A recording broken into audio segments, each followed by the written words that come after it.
নমস্কার বন্ধুরা, পুটুর পুচকে ব্লগে তোমাদের সকলকে স্বাগত জানাই। তো আজকের ভিডিওটা হচ্ছে আমাদের গ্রাম ষোলাআনা জয়মার পুজো উপলক্ষে। তো আমার সঙ্গে থাকো, দেখতে থাকো কি কি করি। তো ইনি হচ্ছেন আমার বর্ণমা। তো বর্ণমা, বলো এই পুজোটা কেন হয়?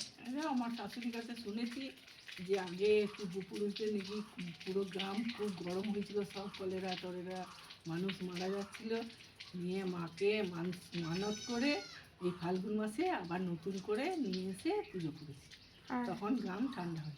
আর এই পুজোটা কোন তিথিতে হয়? মানে ফাল্গুন মাসের শুক্লপক্ষে মঙ্গলবার। মানে এটা কোনো নড়চড় হয় না? না। আচ্ছা, প্রথম শুক্লপক্ষে প্রথম মঙ্গলবার। আর প্রথম মঙ্গলবার এই জয়মায়ের পুজো হয়, আর শেষ শনিবার তুলে হয়। আচ্ছা, ঠিক আছে। এই দেখতেই পাচ্ছ, আমরা বেরিয়ে যাচ্ছি মন্দিরের উদ্দেশ্যে। এটা আমার বর্ণমা, আর ওখানে মা, আর ওইদিকে মা দরজা লাগাচ্ছে। আমার জেঠিমা আসছে, ফুল জেঠিমা, মানে আমার বর্ণমা আসুক, আর মা আসছে, আর মারা আগেই পুজো দিয়ে এসছে।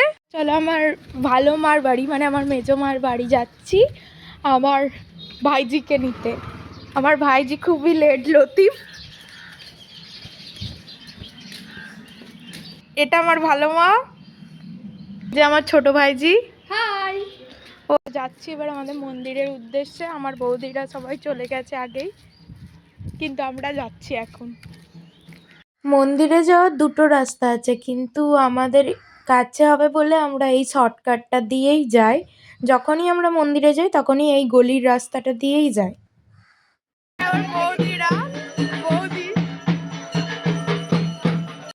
আমরা খুব ভালো টাইমেই গিয়েছিলাম, তখন মায়ের আরতি চলছিল, তাই তোমাদেরও একটু দেখিয়ে দিলাম মায়ের আরতি। তোমরাও মাকে দর্শন করে নাও। এখানে তোমরা দেখতে পাচ্ছ যাদের মায়ের কাছে মানত ছিল তারা হরি লুট দিচ্ছে, আর ছোট বড় সকলেই সেটাকে কুড়িয়ে নিচ্ছে। এটা একটা আলাদাই মজা। এখন এখানে দেখো দণ্ডি খাটা হচ্ছে, আর দণ্ডি খাটা শেষ হওয়ার পর যে আচারগুলো থাকে এখন সেগুলোই করা হচ্ছে। এই যে দেখতেই পাচ্ছ এখানে অঞ্জলি শুরু হয়ে গেছে। বর্ণমা তো তোমাদের প্রথমেই বলে দিয়েছে কেন এই পুজোটা হয়। তো দেখতেই পাচ্ছ অঞ্জলি শেষ হওয়ার পরেই আমাদের গ্রামের সকল মানুষ এই মন্দির চত্বরে চলে এসেছে, কারণ এরপরেই শুরু হবে আমাদের সেই বিশেষ নিয়ম ফলার।